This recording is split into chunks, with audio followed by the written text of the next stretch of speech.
Hello everyone, welcome back to the channel. In today's video, I'll show you how to add tasks to Google Calendar step by step.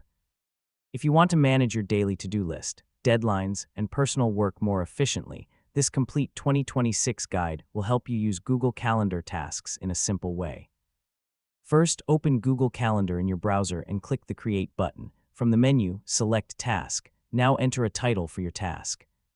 For example, you can create a task for finishing a project, studying for an exam, paying a bill, or completing any important work. Next, choose a date for the task. You can also add a specific time if you want the task to appear at a scheduled time on your calendar. If needed, add a short description with extra details about the task. After entering the information, click the Save button. Your task will now appear on your Google Calendar. Tasks are different from events because they are designed for personal work and to-do items. When you complete the task, simply click on it and choose Mark as completed. The task will be marked as finished, helping you keep track of your progress. Using tasks in Google Calendar is a great way to stay organized, remember important deadlines, and manage your daily schedule more effectively. That's it. This is the easiest way to add tasks to Google Calendar in 2026. Thanks for watching, and don't forget to like, subscribe, and see you in the next video.